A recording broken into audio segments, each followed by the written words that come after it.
Hello students, welcome to Winning Quest online classes. I am CA Pradeep Jha and you are watching our live business studies classes. First of all, a very good morning to everyone who has joined us live. अभी मैं आपकी chats नहीं पढ़ पाऊंगा, आपकी chats में पढ़ूंगा बिल्कुल एंड में towards the end of the session because as per the rule पढ़ाई पहले और बातें बाद में, राइट? सो लास्ट क्लास में हमने डिस्कस किए थे प्रिंसिपल ऑफ मैनेजमेंट और आज की क्लास में हम डिस्कस करने वाले हैं साइंटिफिक मैनेजमेंट. ना दोनों जो कॉन्सेप्ट हैं थोड़ा अलग हैं, बट लास्ट क्लास में आप लोगों की एक डिमांड रही थी कि सर कुछ शॉर्ट फॉर्म होना चाहिए to remember those 14 principles, right? So I have come up with something, right? तो चलिए सबसे पहले पुरानी क्लास में जो हमने 14 प्रिंसिपल पढ़े हैं उन्हें ही थोड़ा रिवाइज कर लें and then we will move on to the scientific management, right? तो चलिए सबसे पहले समझ लेते हैं क्या 14 प्रिंसिपल थे और उनको मैंने कैसे अरेंज किया है. So I have made an acronym, simple one. I use that source, right? So I am using my that source, so this kind of thing you can easily remember, right? आपको सिर्फ इतना याद रखना है, I use my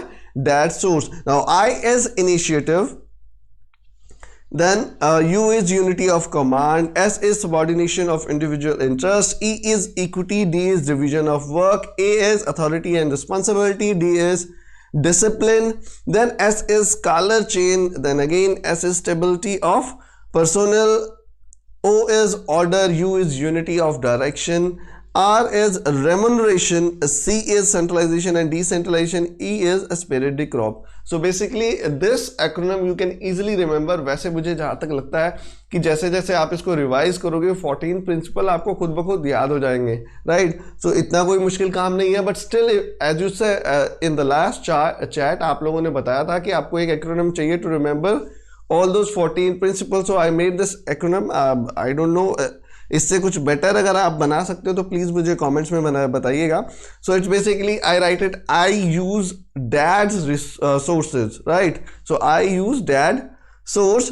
It basically initiative, unity of command, subordination of individual interest. E is equity, D is division of labor, A is authority, D is discipline, then S is the scalar chain, S is stability of personnel, O is order, and U is unity of command, R is remuneration, C is centralization and decentralization, and E is spirit de crop. So basically what I recommend कि अगर आपको याद रखने में परेशानी होती है तो इस तरह का जो एक्रोनिम मैं आपको बताता हूं आप सिर्फ उसे पढ़े मत, उसे कहीं पे लिख लीजिए, राइट?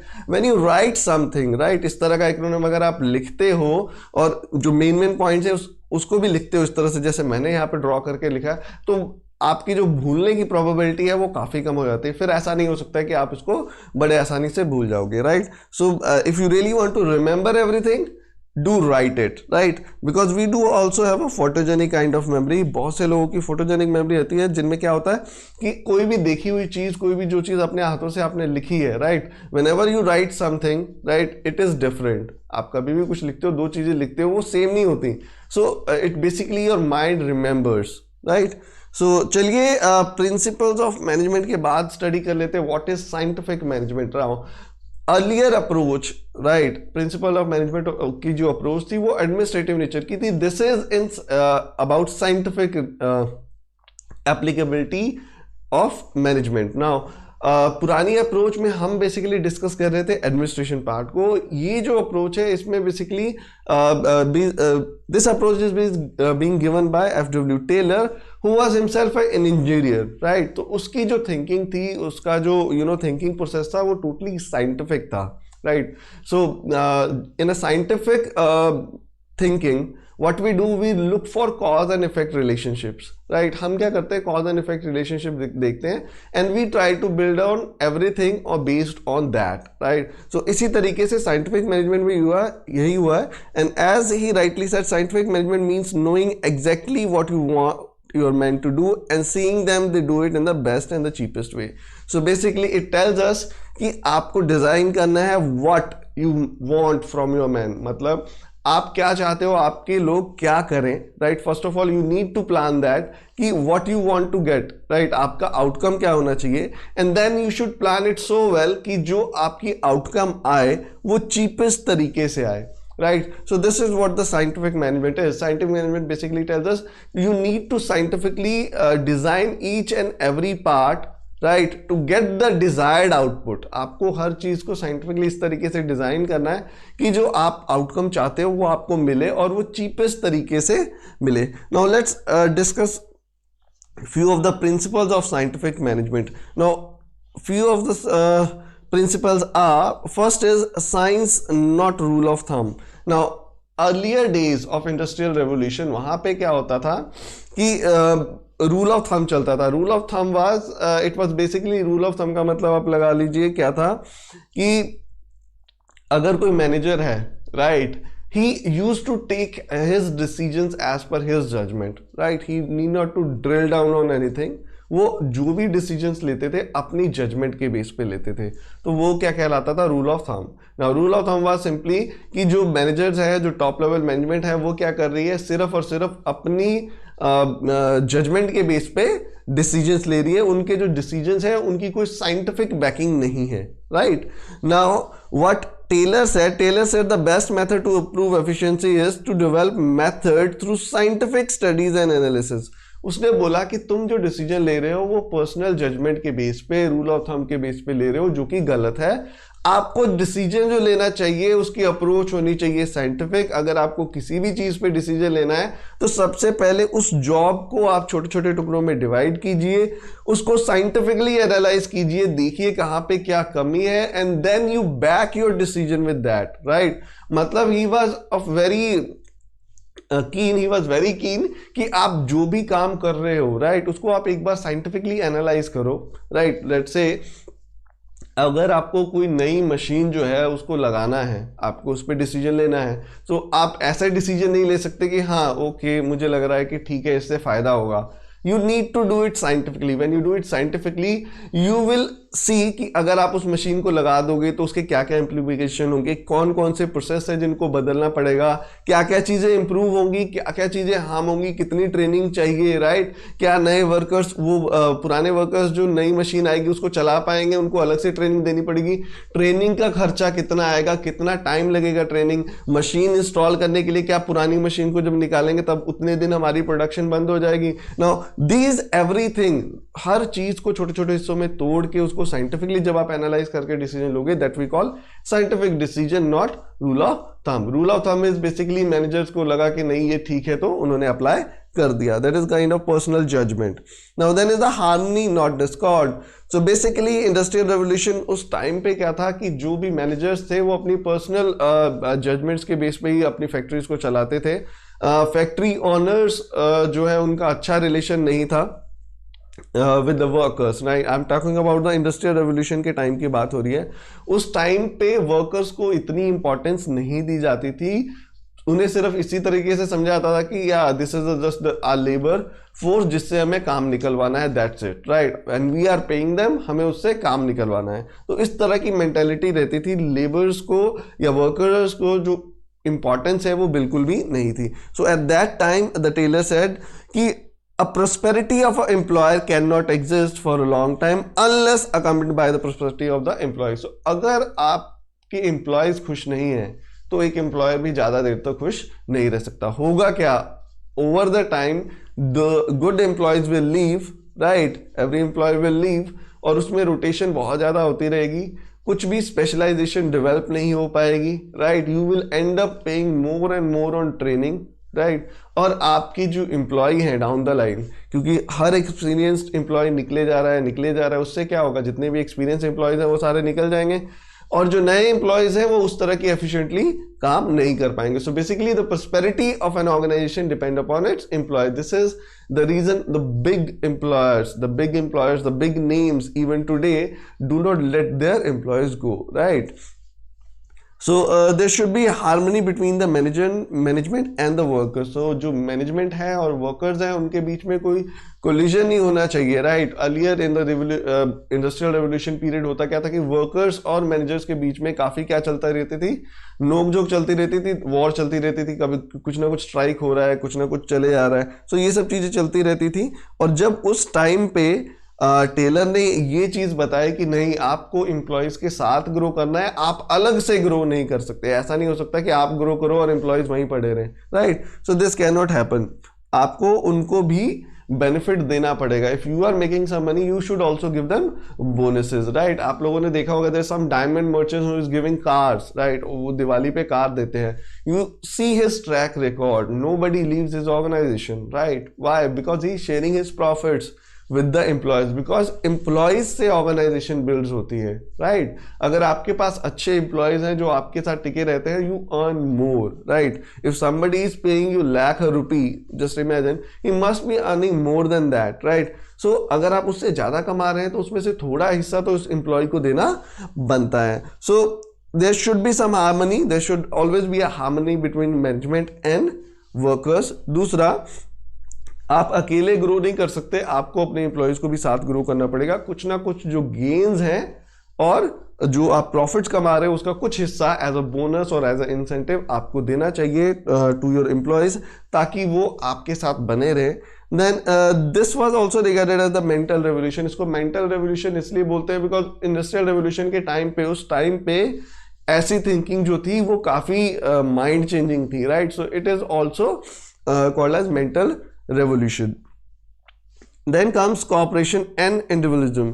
So हार्मनी को आगे बढ़ाते हुए इन्होंने कहा कि there should be cooperation between the management and employees, right. ऐसा नहीं होना चाहिए कि मैनेजमेंट और एम्प्लॉयज जो है वो दोनों ही आपस में झगड़ रहे हैं, राइट. बिना बात के वर्कर्स ने मान लीजिए स्ट्राइक कर दी विदाउट अ नोटिस, तो उससे क्या होगा? ऑर्गेनाइजेशन का नुकसान होगा, राइट. उसी तरीके से वर्कर्स को ऐसा नहीं करना चाहिए, उनको पहले एक तरह से नोटिस देना चाहिए, या they should put their demands first, right. उनको बताना चाहिए मैनेजमेंट को कि this is what we need, और मैनेजमेंट को भी उसको सुनना चाहिए, सो दैट स्ट्राइक जैसी सिचुएशन आए ही ना. दूसरी चीज और कि जो मैनेजमेंट है उसको भी चाहिए कि अगर मान लो उनको कोई नई पॉलिसी लगानी है, कोई नए डिसीजन लेने हैं, तो उससे पहले वो अपने वर्कर्स का जो कंसेंसस है वो ले ले, right. So it is for both employees also and management also कि एक दूसरे की कॉपरेशन से तालमेल बना के काम करें, बिकॉज अगर ऐसा नहीं होगा तो कहीं ना कहीं जो है डिफरेंसेस अराइज हो जाएंगे. नाउ जब आप अपने वर्कर्स को इन्वॉल्व करते हो इन डिसीजन मेकिंग में, so it basically give them confidence also, it motivate them also, right. सो अगर मान लीजिए आपने कोई मेजर डिसीजन लेना है, आपने मान लीजिए इस बार ओवर टाइम करवाना है, राइट, तो आपको पहले ही अपने वर्कर से बात करनी पड़ेगी कि नहीं देखो हमें ये जरूरत है, इससे हमें इतना बेनिफिट होगा, we will give this incentive, right, और हमें ओवर टाइम करना है, this is for the sake of our company, otherwise हमारी जो कंपनी है वो कोलैप्स कर जाएगी या हम अपने प्रोडक्शन टारगेट्स को मीट नहीं कर पाएंगे.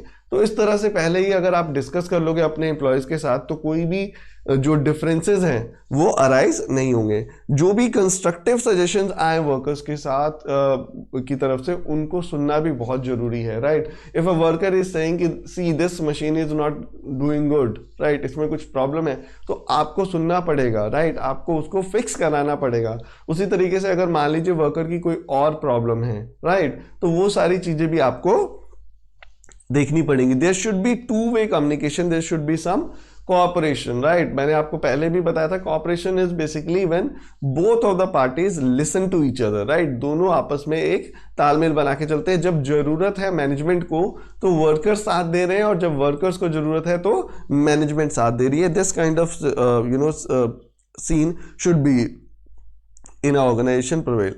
Now development of each and every person to his greatest efficiency and prosperity.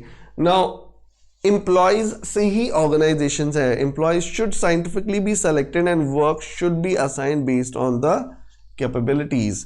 Now interestingly every organisation जो है उसे करना क्या चाहिए कि साइंटिफिकली ही अपने एम्प्लॉयज को सेलेक्ट करना चाहिए और अकॉर्डिंगली उनको काम देना चाहिए ना. अब आई नो कई बार ये सब चीजें जो आप पढ़ते हो आप लोगों को बड़ा अजीब लगता होगा कि सर ये तो नॉर्मल चीज है, ये तो हर जगह वैसे ही होता होगा. ऐसा थोड़ा ना होता होगा कि इंजीनियर्स को बोल देते होंगे अकाउंटिंग करो और अकाउंटेंट को बोल देते होंगे तुम इंजीनियरिंग का पार्ट देखो. तो it is a sad truth, right, कि अभी भी पुराने जमाने में तो खैर होता ही था, बट इंडिया में अभी भी जो बहुत सारी प्राइवेट कंपनीज हैं, राइट, नाम मैं नहीं ले सकता, पर बहुत सारी प्राइवेट कंपनीज हैं जहां पे जो एम्प्लॉयज हैं उनका बैकग्राउंड कुछ और है और वो काम कुछ और कर रहे हैं, right. So this happen, right. ऐसा नहीं होता हर जगह कि साइंटिफिकली ही एम्प्लॉयज सेलेक्ट किए जाते हैं. रियल लाइफ में बहुत सारे एम्प्लॉयज रेफरल से सेलेक्ट किए जाते हैं, right? So what Taylor said कि आपको रेफरल से सेलेक्ट नहीं करना है, आपको साइंटिफिकली सेलेक्ट करना है. व्हेन यू सेलेक्ट साइंटिफिकली तो आप अच्छे एम्प्लॉय सेलेक्ट करोगे, राइट? आप केपेबल एम्प्लॉय सेलेक्ट करोगे जो उस काम को करने के लायक है, and then they will do the work efficiently, right? For example, I have seen organization जहां पे a person who is not having even a commerce degree, right, मैंने उनको देखा है making the reports for the top management, right? I have seen them making the financial reports for the top management. I have seen that there were so many mistakes and everything was there, but still the top management was happy with that. I don't know how, but I have seen that. Now what I suggested that this work should have to be done by some chartered accountant, right? Now वो जो report है वो किसी chartered accountant से बनी होनी चाहिए, what ever MIS it is और जो भी है, but still the top management was of the opinion कि नहीं यही एम्प्लॉय सही है, पिछले 50 साल से and so on. And this is the kind of mentality we see in organization. Basically जो प्राइवेटली क्लोजली हेल्ड कंपनीज है वहाँ पे ये चीज़ देखने को मिलती है कि जो एम्प्लॉयज हैं, right, with their references they move on और साइंटिफिक सिलेक्शन नहीं होता है. ना एफिशिएंसी वहाँ पे जरूर लैक करेगी, वहाँ पे आपको एफिशिएंट एम्प्लॉयज नहीं मिलेंगे. ना एफिशिएंसी जो है वो डिपेंड करती है skill and capabilities of employees पे, और स्किल ऑफ कैपेबिलिटी जो एम्प्लॉयज की है उसको आप ओवर द टाइम इम्प्रूव भी कर सकते हो. आप स्किल्स को कैसे इम्प्रूव करोगे? By giving training. सो आपको क्या करना है, अपने एम्प्लॉयज को टाइम टू टाइम ट्रेन करना है, right, based on the scientific method.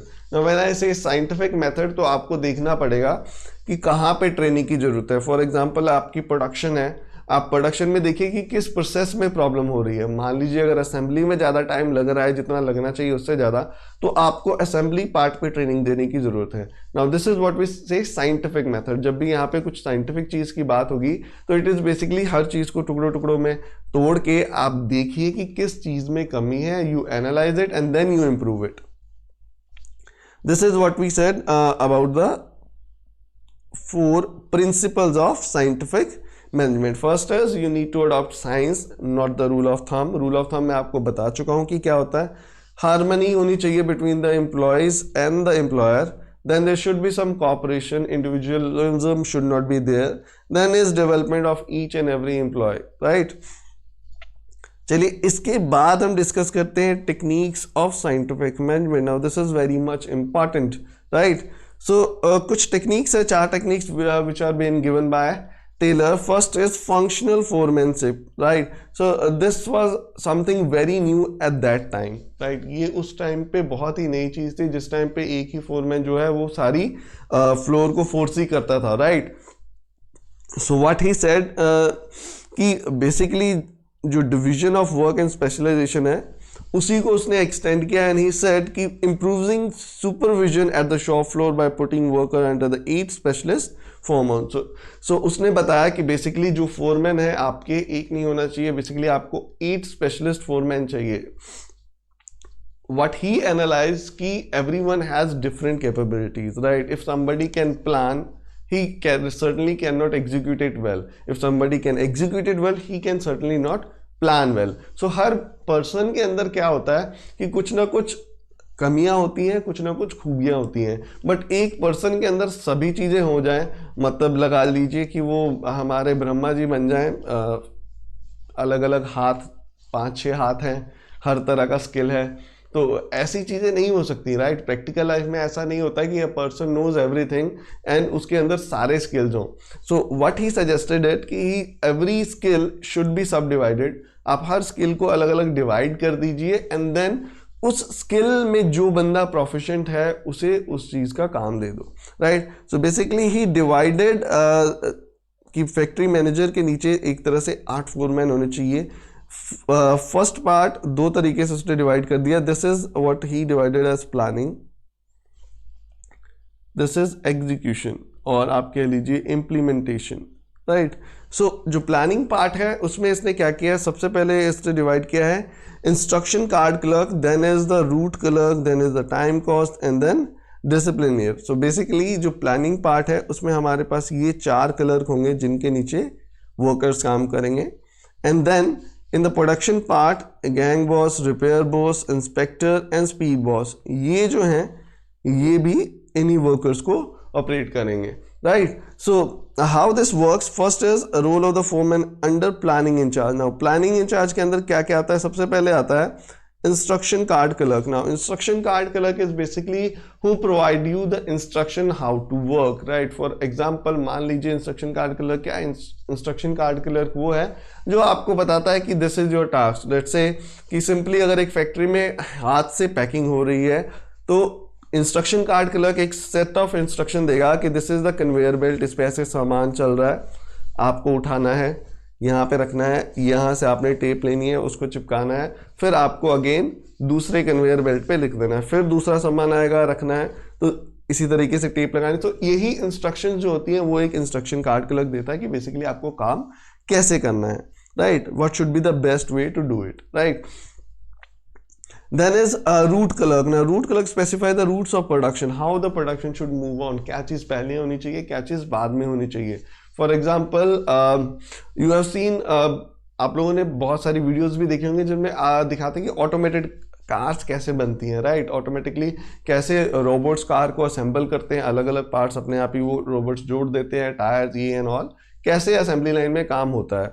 So assembly line का जो बेसिकली काम है उसमें यहाँ पे प्लानिंग का बहुत ही इंपॉर्टेंट रोल है, right. You need to decide कि पहले कौन सी चीज़ लगेगी, बाद में कौन सी चीज़ लगेगी, right. You first need to assemble what and then move to what. So basically this is the route basically specific, पहले आपको ए करना है, फिर बी करना है, फिर सी करना है, आपको कैसे कैसे मूव करना है, right. This is what the route clerk does. Root clerk बताता है कि this should be your first step, this should be your second step, this should be your third step. So root clerk जो है वो basically आपको क्या बताएगा, steps बताएगा कि पहले कौन सी चीज होनी चाहिए, फिर कौन सी चीज होनी चाहिए। इंस्ट्रक्शन क्लर्क जो है इट बेसिकली इंस्ट्रक्शन देगा फॉर अ पर्टिकुलर स्टेप, मतलब ये कि ए स्टेप को कैसे पूरा करना है और बी को कैसे करना है। अब पहले कौन सा स्टेप करना है ये आपको रूट क्लर्क बताएगा, right. Now this will certainly improve efficiency अगर इसको तरीके से डिजाइन किया जाए।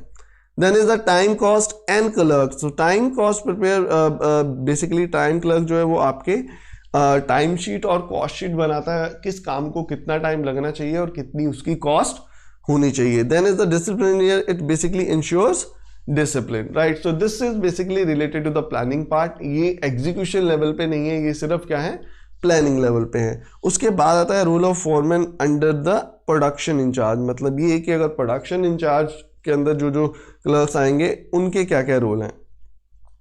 First is the speed boss. So timely completion of the job should be insured by him. He should directly see the foreman की कहाँ पे वर्कर्स की कहाँ पे कैसे काम हो रहा है and ensure speeds. When I say ensure speed means timely completion, right. अगर कोई भी चीज बनने में टाइम लग रही है इट मींस कि आपका जो कॉस्ट है वो बढ़ रहा है। Then is the gang boss. Gang boss is basically keeping machine and tools ready. So जितने भी आपकी machines and tools है वो ready होना चाहिए, आपके पास कुछ ना कुछ बैकअप होना चाहिए tools का, machines का, so that कि अगर कोई भी खराबी आ जाए तो आप उसको कवर कर सको। Then is repair boss to ensure working condition of all machines. So repair is basically मान लीजिए कहीं पे कोई भी खराबी आती है तो you should have a kind of tools backup, right, and further you can replace it also, right, and repair it also so that उसको दोबारा से आप working condition में maintain कर सको। Then is inspector checking the quality of the work. So मान लीजिए अगर आप quality ही check नहीं कर रहे तो it will harm you a lot, right. First of all production timely होनी चाहिए और सही तरीके से होनी चाहिए, बट आप कहीं पे भी क्वालिटी को कॉम्प्रोमाइज नहीं कर सकते, right. Whenever you get a product, अगर उसकी क्वालिटी अच्छी नहीं है तो वो प्रोडक्ट जो है वो कभी भी सक्सीड नहीं कर पाएगा। So quality check is very very important. आपको क्वालिटी इंश्योर करनी ही है at any cost, right.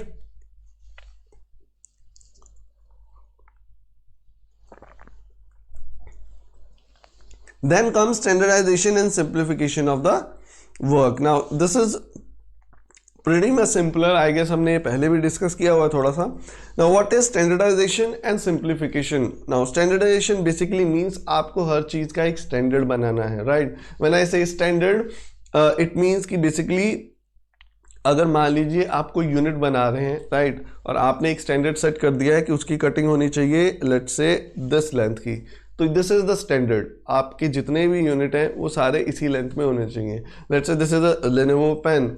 Now जितने भी पेन होंगे ऑफ दिस काइंड जो उस टाइम पे बने होंगे, सबकी जो लेंथ है वो एक जैसी होगी. ऐसा नहीं हो सकता एक की लेंथ थोड़ी बड़ी हो एक की कम हो. When I talk about standardization, standardization is simply standardizing each process, right. Standardizing each process मतलब आपने अपने हर प्रोसेस को स्टैंडर्डाइज कर दिया है कि ये प्रोसेस ऐसे होना चाहिए, दूसरा प्रोसेस ऐसे होना चाहिए, तीसरा प्रोसेस ऐसे होना चाहिए. So when you standardize your process you get good quality, right, even quality. मतलब आपकी ऐसा नहीं है कि एक प्रोडक्ट अच्छा बन के आ रहा है, दूसरा प्रोडक्ट अच्छा बन के नहीं आ रहा है, या एक प्रोडक्ट बनने में 10 मिनट लग रहे हैं, दूसरे में 8 मिनट लग रहे हैं या 12 मिनट लग रहे हैं. So when you standardize the thing it means कि आपकी हर चीज जो है वो इवन होगी.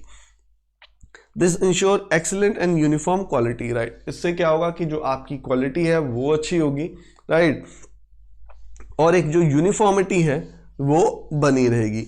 Then comes the simplification of the work. Simplification basically means unnecessary जो diversification है उनको हटा देना है और आपको जो अपना वर्क प्रोसेस है उसे सिंप्लीफाई कर देना है so that you use your resources efficiently और आप कुछ पैसे भी बचाओ. Now what we call about simplification is कि जितनी भी complexities होंगी आपके प्रोडक्शन प्रोसेस में उससे क्या होगा कि डिलेज बढ़ेंगे, right. Now your production process should be simple, right. वो कॉम्प्लिकेटेड नहीं होना चाहिए, right. For example I have seen कि many times when we make reports, right, होता क्या है कि 10-20 जगह से रिपोर्ट्स बन के आ रही हैं, right, and it gets very much complicated. और अगर हम एक तरह से देखें तो हमें कुछ भी समझ नहीं आएगा. Now simplification basically means how somehow you need to do कि उसमें से आपको जो डेटा है फिल्टर आउट करके निकालना है which is relevant, right, so that you can get a simplified view, right, because simplified view is easily understandable. Now in case of production, simplification means कि जितने भी unnecessary steps हैं आपको उनको निकाल देना है और आपको जो अपना प्रोडक्शन प्रोसेस है उसे सिंपल से और सिंपल बनाते जाना है, right. So every day you improve what you do, you simplifies the things. जितनी चीजें सिंपल होंगी उतना ही आसान होगा प्रोडक्शन को स्टैंडर्डाइज करके आगे लेके जाना, right. So it basically unnecessary diversification को रोकना होता है कि अगर मान लीजिए एक स्टेप फालतू हो रहा है, किसी भी प्रोसेस में एक स्टेप फालतू हो रहा है, तो आप कैसे उस स्टेप को अवॉइड कर सकते हो और इससे आपको बेसिकली कॉस्ट सेविंग भी होगी. When I talk about cost saving तो we can take an example कि मान लीजिए एक ऑटोमेटेड प्रोडक्शन चल रही है, राइट. उस ऑटोमेटिक प्रोडक्शन में है क्या कि पहले आप एक सामान उठाते हो, उसको डिप करते हो, राइट. लेट्स से आपको कलर करना है, इस पेन को ब्लैक कलर करना है, तो रोबोट ने क्या किया, पेन को उठाया, ब्लैक कलर के उसमें डुबाया, निकाल के कन्वेयर बेल्ट पे रख दिया. फिर इसका टिप जो है वो ब्लू करना है, तो उसने क्या किया, दोबारा से उठाया और ब्लू में लगाया और रख दिया, राइट. नाउ इसको और सिंप्लीफाई किया जा सकता है. सिंप्लीफाई कैसे करेंगे वो लोग कि जब भी पेन को उठाते हैं तो रोबोटिक आर्म चलती है, कुछ ना कुछ कॉस्ट तो इनकर ही होती है. तो उन्होंने क्या किया, सीधा ही इतना तक जो था वो किस में डुबाया, ब्लैक में, और जो दूसरा पार्ट था वो किस में डुबाया, ब्लू में. सो जो ऊपर वाला हिस्सा है वो ब्लू हो गया और इधर वाला जो था वो ब्लैक हो गया. सो इस तरीके से कुछ भी कॉम्बिनेशंस हो सकते हैं जिससे आप क्या कर रहे हो, कोई एक स्टेप अवॉइड करो. यहाँ पे जो दोबारा वापस रखने का स्टेप था वो मैंने अवॉइड किया है. So whenever you avoid some step you basically improve your cost. Why, because आप कुछ ना कुछ जो है वेस्टेज जो रोक रहे हो. फॉर एग्जाम्पल मान लीजिए कन्वेयर बेल्ट है, कन्वेयर बेल्ट पे आप आई गेस आप जानते हो कन्वेयर बेल्ट जिसपे सामान ऐसे चलता होता है, राइट. जैसे आप एयरपोर्ट से बाहर निकलते हो तो उसके ऊपर आपका लगेज नहीं आता अपने आप ही, तो वैसे ही फैक्ट्रीज में क्या होता है कि कन्वेयर बेल्ट पे सामान चल रहा होता है. नाउ दैट कन्वेयर्स बेल्ट पे जितना सामान है एक टाइम पे उसकी भी कॉस्ट है, right, because conveyor belt is again, उसके नीचे मोटर है, वो उसका अपना एनर्जी कॉस्ट है, राइट. उसके ऊपर अगर ज़्यादा सामान होगा तो कॉस्ट ज़्यादा आएगी, कम सामान होगा तो कॉस्ट कम आएगी. इवन द लिफ्ट्स, राइट अगर मान लो एक एम्प्लॉय फिफ्थ से फर्स्ट फ्लोर पे आता है या फर्स्ट से फिफ्थ पे आता है तो उसकी अपनी कॉस्ट है, राइट। सो लिफ्ट की एक बार अगर ऊपर नीचे जाने की कॉस्ट है तो आपको उसको भी एनालाइज करना पड़ेगा और देखना पड़ेगा how useful it is. If something is not useful why you are operating it, right. So इस तरीके से होता क्या है कि when we standardize the thing and simplifies we remove extras, right. जो भी एक्स्ट्रा स्टेप्स हैं उसको आप रिमूव करते हो और उससे क्या होती है आपकी cost saving. Now, third and important point is work study. Now, this is the main core thing which is given by the scientific management because इससे पहले इस तरह की चीज़ नहीं दी गई थी। Now, scientific management basically tells you you need to study the method first, right? सबसे पहले आप अपना method study कीजिए और देखिए क्या आप जो चीज़ कर रहे हो वो बेस्ट तरीके से कर रहे हो या इसमें और फर्दर कोई इम्प्रूवमेंट हो सकती है, right. Now the method is always first. For example मान लीजिए आप गाड़ी बना रहे हो, राइट। गाड़ी आप बना रहे हो थ्रू लेबर इंटेंसिव टेक्निक, मतलब असेंबली वगैरह जो भी है वो हाथों से हो रही है। Now can you improve it? Yes, you can improve it with semi automated things. आप क्या कर सकते हो, रोबोट्स लेके आ सकते हो, राइट। रोबोटिक आर्म वगैरह यूज कर सकते हो। उसके बाद आप उसको फर्दर भी इम्प्रूव कर सकते हो, right, through new machineries and new technology. Now इससे आपकी एफिशिएंसी है जो है वो बढ़ेगी। व्हेन वी से method study basically tells us कि आपको सबसे पहले तो एनालाइज करना पड़ेगा कि आप अभी कैसे काम कर रहे हो, राइट। आपका अभी कैसे काम चल रहा है। Then you need to see the area of improvement, कहाँ जो कौन कौन से जो एरियाज है जिनको आप क्या कर सकते हो, इम्प्रूव कर सकते हो, सो दैट आपके जो रिसोर्सेज हैं अच्छे तरह से यूटिलाइज हो और आपकी जो कॉस्ट है वो कम हो, राइट। फॉर एग्जाम्पल अगर मान लीजिए कोई चीज़ है जिसको बनने में 10 मिनट लगते हैं, समहाउ आपने कुछ जो प्रोसेस में चेंजेस किए जिसके कारण उसमें क्या हुआ अब 8 मिनट लगते हैं, तो बेसिकली आपने जो 2 मिनट बचाए हैं वो एक तरह से आपने 2 मिनट की कॉस्ट भी बचाई है, राइट। तो उससे क्या होगा कि आपकी जो कॉस्ट है ओवरऑल वो भी डिक्रीज हो जाएगी। Then is motion study. Now motion study is basically studying the movements under a job to remove the unproductive movement. Now होता क्या है कि जो भी ऑटोमेटेड काम होते हैं या बाय मैन भी होते हैं जिसमें इंस्ट्रक्शंस होती हैं कि पहले ये करना है फिर वो करना है एंड ऑल, तो उसमें कहीं ना कहीं कुछ ना कुछ कई बार क्या होते हैं, लूप होल्स होते हैं। लूप होल्स ये होते हैं कि कोई चीज़ या तो आप रेपिटेडली कर रहे हो, राइट, या मान लीजिए कोई चीज़ एक्स्ट्रा हो रही है जिसकी रिक्वायरमेंट नहीं है, राइट, या कोई चीज़ कोई स्टेप ऐसा है जो अनप्रोडक्टिव है। So what you do, you analyse everything, you see each step और फिर आप देखते हो कि क्या ये ज़रूरी है, राइट। उसके बाद आपको देखना है कि how they are arranged, right. अगर मान लीजिए ए बी सी इस ऑर्डर से अरेंज है कि पहले ए होता है, बी होता है, फिर सी होता है, और आपको लगता है कि अगर मैं ए के बाद सीधा सी कर दूं और बी ना करूं तो भी सेम ही आउटपुट निकलेगी, इट मीन्स कि जो बी स्टेप है वो रिडंडेंट है, आपको उसको अननेसेसरी स्टेप को निकाल देना चाहिए और अपनी कॉस्ट को बचाना चाहिए। So motion study is basically further extension to the method study. Method study में आप देखते हो कि मेथड कौन सा इस्तेमाल करना है, what is the best way to do it, और मोशन स्टडी में आप देखते हो कि कोई अननेसेसरी स्टेप है अगर तो उसे कैसे निकालना है।